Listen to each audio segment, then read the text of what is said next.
Freilich and Chanukah to everybody. Excited to share Dvar Torah here for the next night of Chanukah. You know, there's a lot of overlap between our Parshios and the holiday of Chanukah. We're reading all about the brothers. We're reading about Yosef HaTzadik, who's able to stay strong in the Gullus despite all of the challenges that surrounded him. Yosef HaTzadik, someone who we learn from, who we try to emulate as to how we're supposed to pass the tests that we're being faced with in the Gullus. And obviously, when it comes to the story of Chanukah, what we were being faced with when it comes to the Yevanim, what they were trying to do to us spiritually, is something which we try to fight. And learning from Yosef could really give us a major insight. And when we look at the story of Yosef, one thing which is very strange is how far he went. Meaning, he starts out as a prisoner in Egypt. You can only imagine what those conditions were like.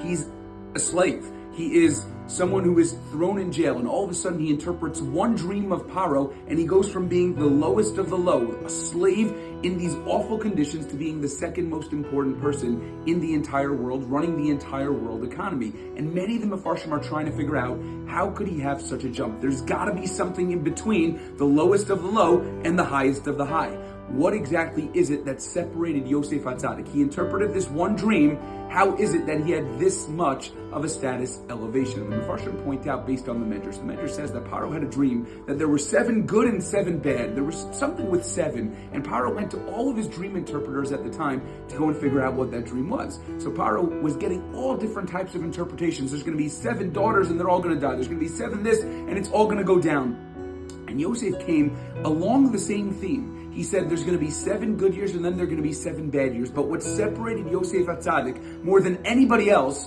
was Yosef said, this is going to be the situation. There's going to be a lot of good and then there's going to be a lot of bad. And what are you going to do? And he gave a plan. He said, this is what you're going to do. He didn't just cry about it. He said, this is how we are going to succeed. This is the plan that's going to turn you into the main economy running the entire world.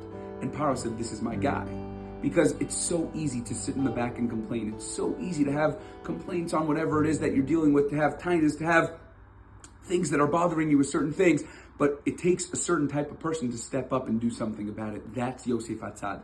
That's what separated Yosef, and that's what needs to separate us as well. Obviously, there's so many things that we wish could be done in a bit of a different way. There's so many things that we can have valid tinnitus on. But the question becomes, what are you going to do about it?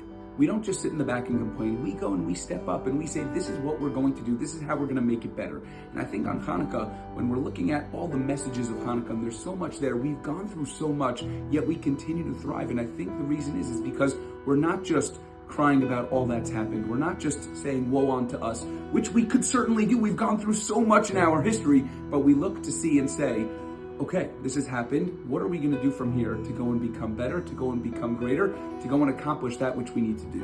I think if we're able to keep that mentality and that mindset, I think we're going to be able to accomplish amazing things. As we light these candles of Hanukkah, we recognize the world's not perfect, we're not perfect, situations we're in might not be perfect, but we look and try to think within ourselves, what are we going to do about it? How are we going to improve? How are we going to increase? Of course, it's a process and it doesn't happen overnight, but that's our mentality. If that's how we think, we're going to become even greater people than we are right now. Everyone should have a freilich and Chanukah and a wonderful night.